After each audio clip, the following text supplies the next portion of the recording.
नमस्कार। ग्रामीण महिला विद्यापीठ के GMVSWM यूट्यूब पर आपका हार्दिक अभिनंदन।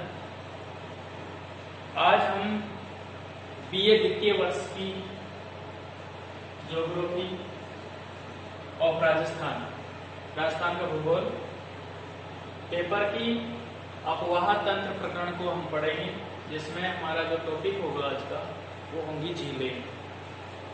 झीलों में राजस्थान की खारे पानी की झीलों की बात करेंगे।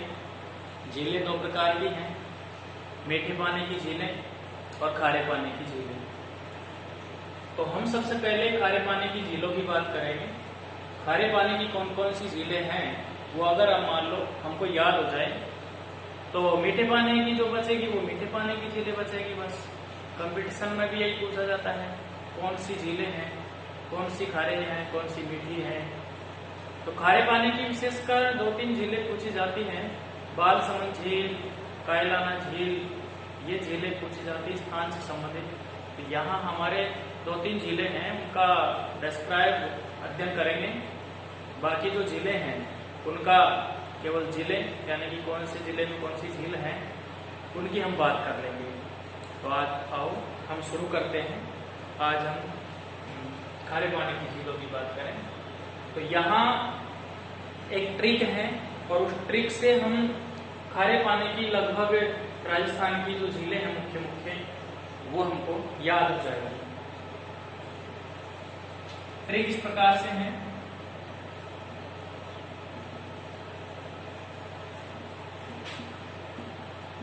साड़ी का पल्लू कुत्ता फाड़े।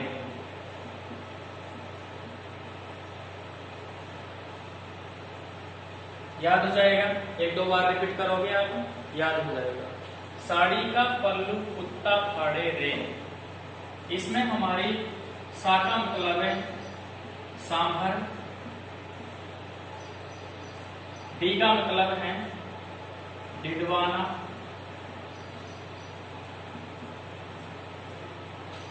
का मतलब है काछोर, पै का मतलब है पंचभद्रा और लू का मतलब है लूणकरणसर और कु का मतलब है कुचामन, ता का मतलब है ताल छापर और फा का मतलब है खलोदी, डे का मतलब है डेगाना और रे का मतलब है रेवासा। ये सारी झीलें राजस्थान की खारे पानी की झीलें हैं। याद हो जाएगा। सा सांभर, डी डिडवाना, का से काछोर, पै से पंचभद्रा और लू से लूणकरणसर, कु से कुचामन और फा से फलोदी और डे से डेगाना और रे से रेवासा। ये किन जिलों में है? तो यहाँ ये जो सांभर है ये जयपुर जिले के अंतर्गत आती है। डिडवाना का सबको पता है नागौर में है, पंचभद्रा बाड़मेर में है,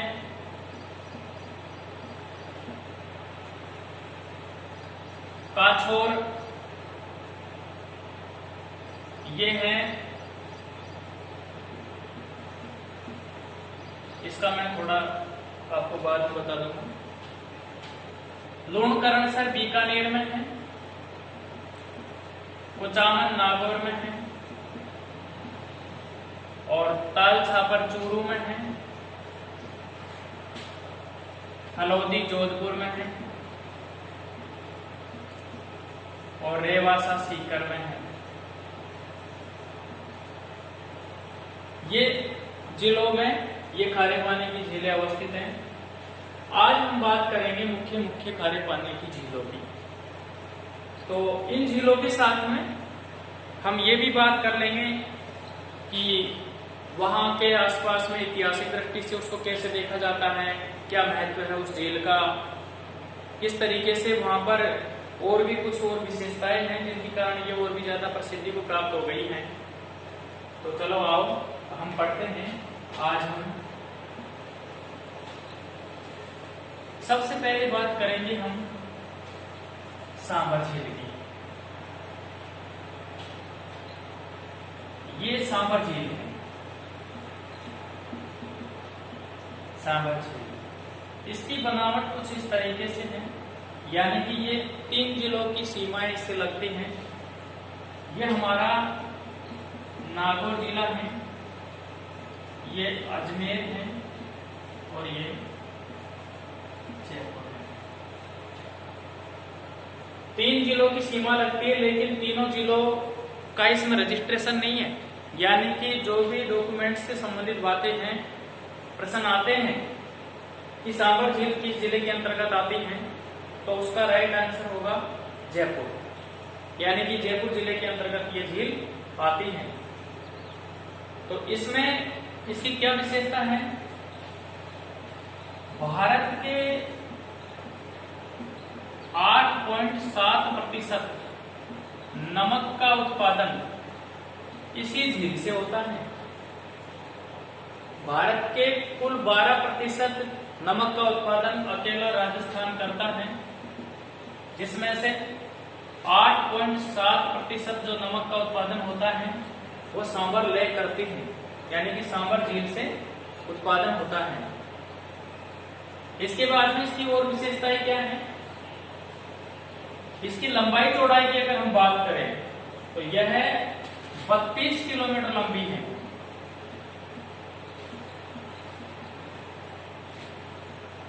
तथा 3 से 12 किलोमीटर तक ये चौड़ी है।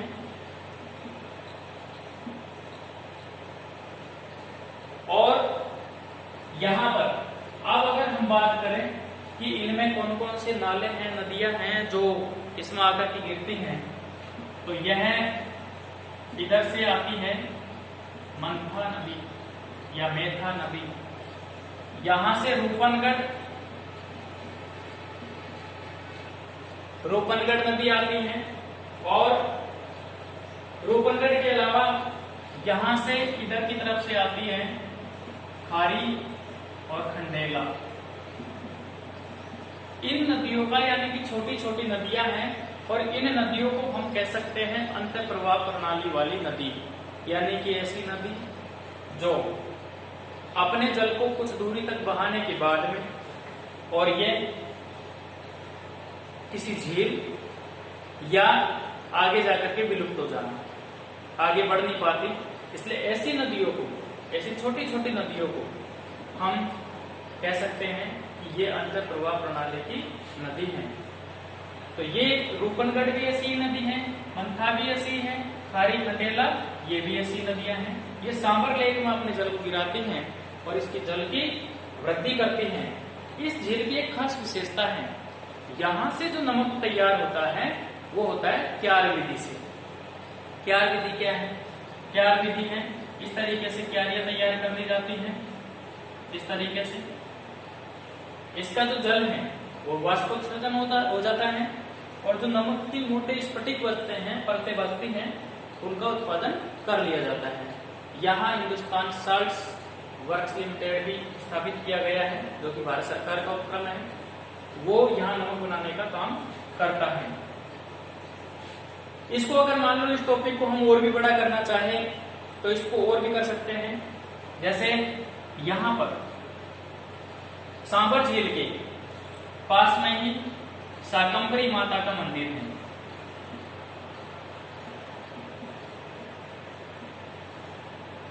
ये तीर्थों की नानी भी कहलाती है। शाकंभरी माता यानी कि चौहानों की कुलदेवी मानी जाती हैं। यहाँ जब अकाल पड़ा तो इन्होंने साग सब्जी का उत्पादन करके और अपने जो आसपास के व्यक्ति थे उनका पेट भरण पोषण करने का काम किया था, और उस अकाल में इन्होंने राहत दी थी, इसलिए यहाँ इस देवी का मंदिर है। और शाकंभरी माता को तीर्थों की नानी भी कहा जाता है, देवयानी कहा जाता है। प्रश्न पूछा गया है कि तीर्थों की नानी कहाँ है, तो शाकंभरी माता शाकंभरी माता यहाँ सांभर में। इसके अलावा देवयानी भी इसको कहते हैं, और शाकंभरी को जैसे तीर्थों की नानी कहा जाता है, उसी तरीके से तीर्थों का मामा, तीर्थों का भांजा। तो तीर्थों का जो भांजा है वो है मचकुंड धौलपुर में है, और तीर्थों का जो मामा है वो है पुष्कर राज। तो यहाँ इस तरीके से इसका भी महत्व है।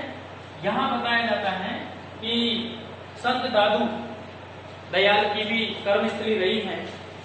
संत दादू दयाल यहाँ पर रहे थे, और उनके प्रसिद्ध शिष्य थे रज्जब जी।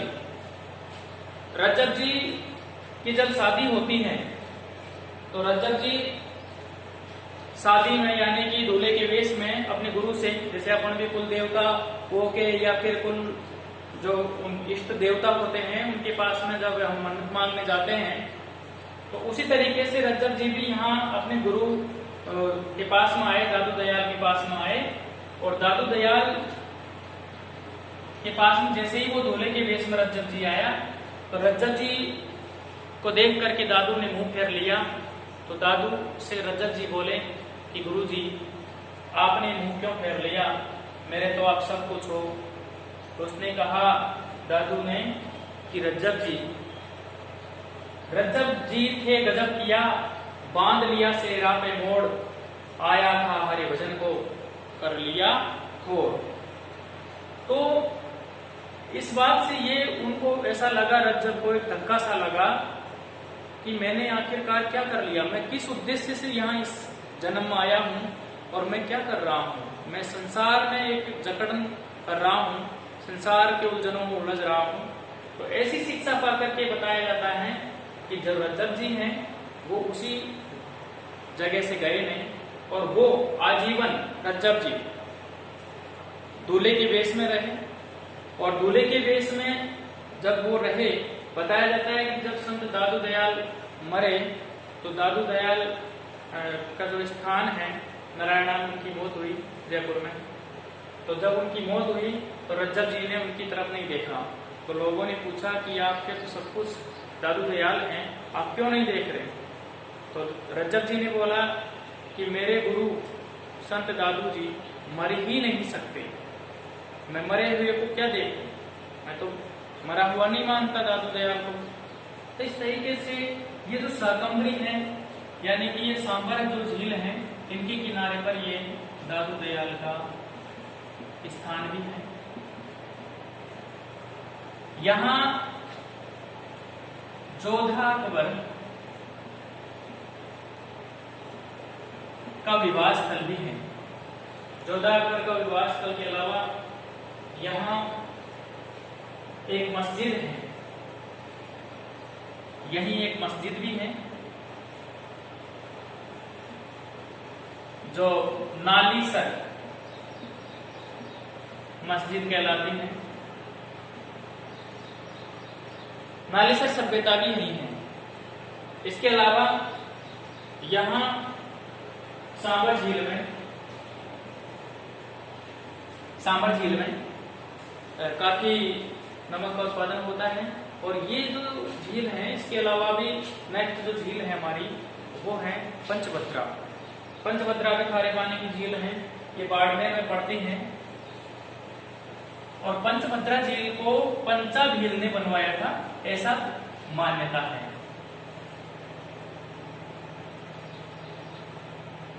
दूसरे नंबर की है खारे पानी की झीलों में पंचभद्रा। और बताया जाता है कि पंचभद्रा यानी कि पंचाई बनवाई, यानी कि पंचा भील ने इसको बनवाया।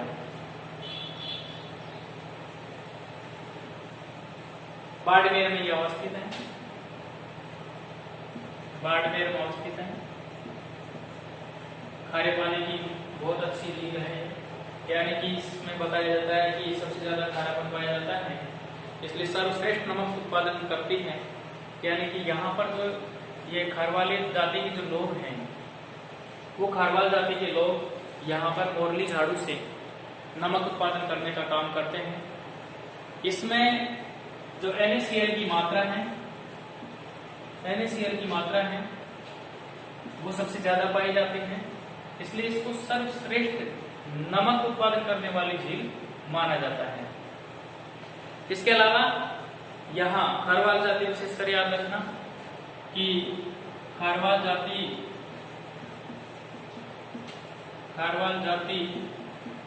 नमक उत्पादक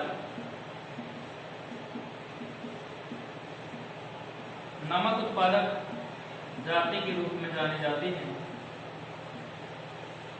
अर्थात ये खारवाल जाति के लोग ये बताते हैं कि जब हम नमक का उत्पादन करते हैं तब ही यह नमक अत्यधिक शुद्ध है, ये इनकी मान्यता है। लेकिन इस झील से सर्वाधिक जो अच्छा क्वालिटी का नमक है वो होता है। यहाँ छोटी छोटी नमक बनाने की कुछ संस्थाएं हैं और जिन्हें हम देवल कहते हैं। छोटे छोटे नमक बनाने की संस्थाएं हैं, कारखाने हैं। सर्वाधिक जो ये क्षेत्र है ये हीरा क्षेत्र में है, यहाँ पास में हीरा क्षेत्र है, वहां पर ये इकाइयां लगी हुई है। इसके अलावा यहाँ हमारे जो पंचभद्रा क्षेत्र है उसमें से जो नमक का उत्पादन है वो कुओं से भी होता है। कुओं का मतलब है थोड़े गहरे स्थानों से भी, क्योंकि अच्छी क्वालिटी का नमक है तो स्वाभाविक है कि वहां का आसपास का नमक तो निकलेगा ही और उसकी गहराई भी बढ़ जाएगी। यानी कि कुओं से भी नमक तैयार किया जाता है। और ऐसी विधि को हम बोलते हैं कोसिया पद्धति। कोसिया पद्धति का मतलब है कोसिया पद्धति, जो कुओं से निकालते हैं। कोसिया पद्धति का मतलब है केशिका बल के द्वारा। आप जानते होंगे केशिका बल क्या है। केशिका बल का मतलब है कि जब आपने देखा होगा, आपने दीपक जलते हुए देखा होगा कि किस प्रकार से दीपक नीचे के तेल को या घी को और ऊपर जलता हुआ रहता है और ये बत्ती पूरी जलती नहीं है, ये घी को पूरे को सौंप लेता है। आपने देखा होगा चिमनियों में, आपने देखा होगा लालटेन में, इनमें जो नीचे जो तेल भरा होता है उसको ये बत्ती के माध्यम से और ये ऊपर खींच लेता है। तो ये केशिका बल है। मिट्टियों में भी ऐसे ही होता है कि जब किसान जुताई नहीं करता, उससे पहले जब बिल्कुल बिना जुताई वाला खेत होता है तो उसमें दरारें हो जाती हैं, नसें होती हैं और वे जो जल नीचे की ओर समाहित हो चुका था, बरसात का जल, वो वापस सूर्य के तापमान के कारण वाष्पोत्सर्जन में बदलता जाता है। इसलिए किसान बार बार उसकी जुताई करता है। तो ये भी सब किसी कारण हो रहा था, केशिका बल के कारण। वही केशिका बल की जो पद्धति है कोसिया पद्धति, वही पद्धति यहाँ कुओं से नमक तैयार करने में काम ली जा रही है। ऐसा यहाँ पर होता है। नेक्स्ट हमारे हैं नंबर 3, डीडवाना झील।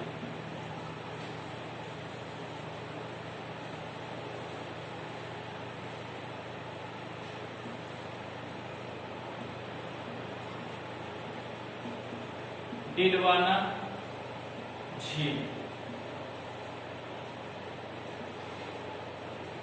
डीडवाना झील नागौर में पड़ती है और ये खारे पानी की झील है। यहाँ एक बात मैं बता दूं आपको कि डीडवाना झील से जो नमक तैयार होता है वो NaCl नहीं होता, अर्थात सोडियम क्लोराइड नहीं होता। तो खाने का नमक होता है वो सोडियम क्लोराइड होता है, लेकिन यहाँ सोडियम सल्फेट निकलता है। अर्थात ये खाने के योग्य तो नहीं है, लेकिन कागज बनाने के काम में ये नमक आता है, कागज बनाने के काम में ये आते हैं। यहाँ एक देवी का मंदिर भी है, इसके पास में ही पूछ लिया जाएगा कभी कंपटीशन में, तो ये सरकी माता के नाम से जाना जाता है, या इसको पाटा माता भी कहते हैं। सरकी माता या पाटा माता के नाम से भी ये देवी जानी जाती हैं और इसका मंदिर इस झील के पास में ही है। यहाँ NaCl की जगह कौन सा नमक उत्पादन होता है? सोडियम सल्फेट होता है, जो कागज बनाने के काम में आता है। यहाँ कुछ स्थानीय संस्थाएं हैं जो नमक बनाती हैं, उन्हें हम देवल कहते हैं। प्रश्न पूछा गया है कि देवल क्या है, तो देवल नमक बनाने वाली छोटी छोटी संस्थाएं हैं जो डिडवाना क्षेत्र में है, उन्हें ही देवल कहते हैं। हिंदुस्तान साल्ट लिमिटेड 1964 में यहाँ पर एक कारखाना लगाया गया था जो वर्तमान में भी चालू है। केंद्र सरकार का ये उपक्रम है और यहाँ से स्थानीय लोग भी अपने वर्ग के द्वारा छोटे छोटे क्षेत्रों में नमक बनाते हैं और इन नमकों का उपयोग, इन साल्टों का उपयोग हम यानी कि वो लोग कागज बनाने में करते हैं। नेक्स्ट है हमारा सांबर झील के बाद में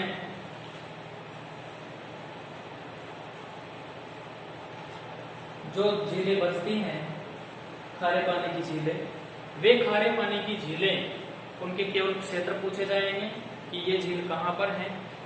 जैसे लूणकरणसर की बात करें तो लूणकरणसर बीकानेर में है और बीकानेर में